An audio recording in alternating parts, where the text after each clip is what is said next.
All right, guys, how are we doing today? Welcome back to another video. I'm your host, Cobra Trading. Before we do anything, make sure that you smash that like and subscribe button. That really helps me out with the YouTube algorithm. And make sure that you check all the links in the description below. Now, the reason why I mention that is because today we are going to be taking a look at liquidation charts. Okay, so I personally use HighBlock Capital for this. This is a platform that I've been using for quite some time. Again, link is in the description for that. I also post these charts in the Discord as well. Make sure that you check all that out. And without any further ado, let's go ahead and take a look at liquidation charts and kind of get a feel for why I use them, how I use them in my daily trading routine, and how you can use them effectively to gain a slightly better edge over other people who don't when trading the markets.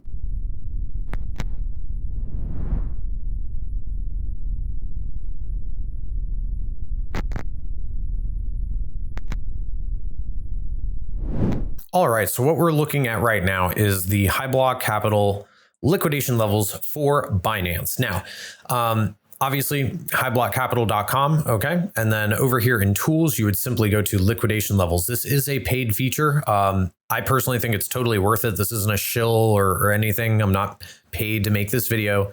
I personally think that it's really worth it. Again, I use this literally every day. And if you're in the Discord, you know this, okay? Or if you follow me on Twitter. So by the way, do those things. That helps me out. So there's a couple exchanges that you can use with this. One is BitMEX, one's Binance, and one is Bybit.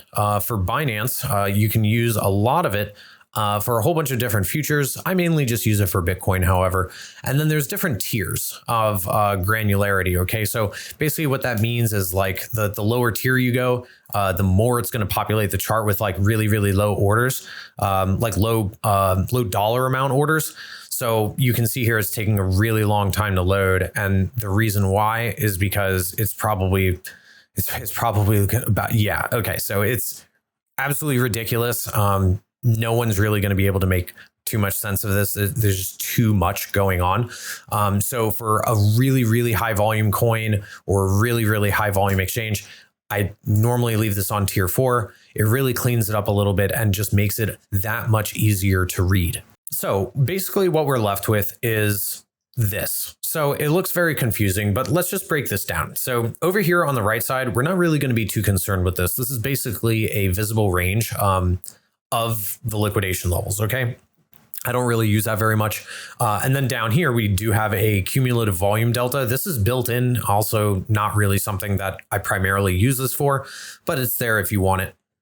And then down here, obviously, the most important part is the legend telling us exactly what color all of these little dots and lines on our chart represent. Okay, so we've got yellow 100x longs, red 50x longs, pink 25x longs, green 100x shorts, light blue 50x shorts, and then navy blue 25x shorts. Okay, and then all of these are basically where the entries for those would be. Okay, so you can kind of see some of those on the chart, but let's go ahead and zoom in and get a better idea of exactly where we stand right now. So if I was using this is what I would be doing. I'd be zooming into the most recent price action and just kind of seeing where we stand. Okay, so right now it looks like just below us, we've got a little block of 100x and 50x longs down to about 42.5 thousand. And then we have a short position above us, which is a 50x short for 72 million at 43.585.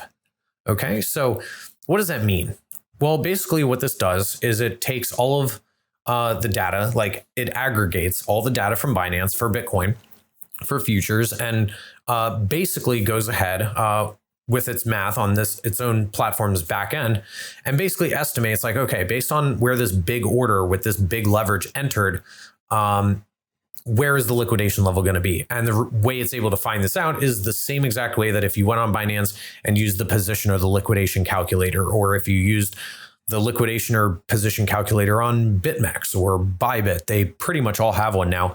This is basically doing the same thing, except it's plotting all of those really large orders right on the chart for you so that you don't have to figure it out for yourself and scan the order books by yourself. This does it automatically for you. It makes life a lot easier. Now, this isn't going to be an exact perfect, like to the cent representation of exactly where these orders are. Obviously, only the exchange itself and the person that placed the order is really going to know the exact number level of where the liquidation level is, because this is just an estimate, it's a prediction. But what I will say is that this thing has been, or at least in my experience using it for the last year, it has been extremely accurate. Okay. Like very, very close, like a couple dollars. Okay. Very, very close. How would I use this right now? Well, basically looking at this price action, you can see that we've got these little liquidity pools here. So we've got this liquidity pool of 50 and 100x longs. Then we've got a little gap here. And then there's another pool of like 25 and 50x longs here, a single order, a couple peppered orders, just spread out through here. Somebody, it looks like maybe those are all one person that with a whole bunch of different ladders of different entries. And then there's another gap down here with only one order in it. Okay. So, whoops, sorry about that. I accidentally zoomed in like all the way. So how would I be using this if I was going to be entering into a long position? Well, what most people do is if they're scalping on low time frames is they see this dip, they enter here, maybe have one more entry, and then they put their stop below the last low. Well, the reason why a lot of people say, oh, the exchange is, stop hunting me, or I got John Wicked out of my position, is not because the exchange is hunting you, but because you literally put your order in a massive liquidity pool with like tens of millions of dollars of liquidations. Now, the price, especially on derivatives exchanges, is going to tend to move in the path of least resistance. Well, if the price is kind of floating in the middle of liquidations here and not really trending up or down at the moment, and it's just kind of moving sideways, then you can pretty much expect that the price is just going to be chopping around. Now, if the price is trending upwards like this, okay, you can pretty much get that, okay, once it starts moving to the top side, we're probably going to see a liquidation of some of these shorts, and maybe we stop in one of these areas where there's some blank space. Did we stop here? Well, we kind of did. We stalled, moved to the downside a little bit, and then moved up and took the rest of this little liquidity pool out, stuck here. This was resistance for longs. Okay. And then price moved back down and took all of these long over leveraged long positions out. And now the price is leveling off and moving sideways.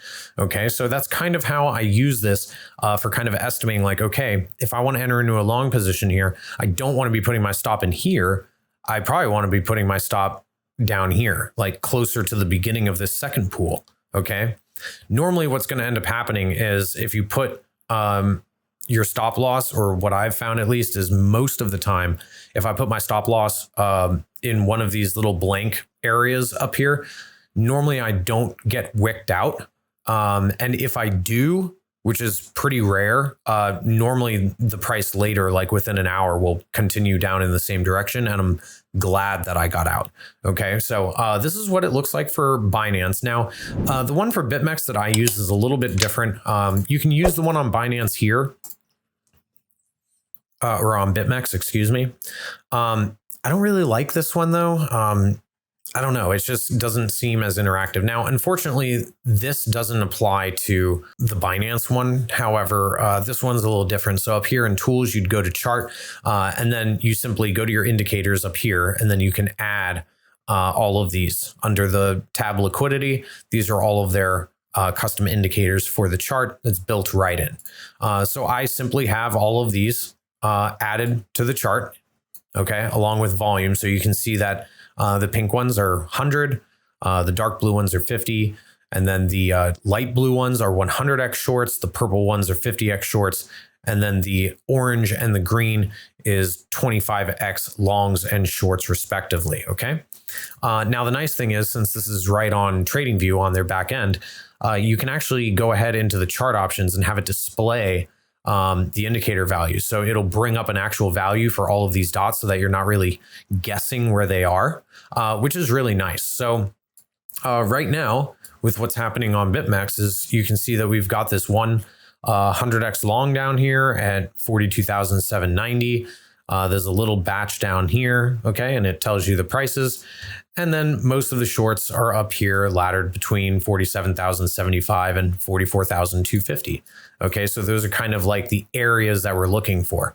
Right now, obviously, Bitcoin is facing a pretty high level of resistance up here. Why? Well, because on derivatives exchanges, if there's no liquidation orders to be, got at a certain level, it's typically a level of resistance. Okay. It acts as resistance, just like the price action is acting as resistance as well. So the moral of the story here is just as much as you can use these to get a better understanding of where to not put your stop loss, you can also get a better understanding of what's also contributing to support and resistance besides just your magical trend lines that you drew on your chart. Okay.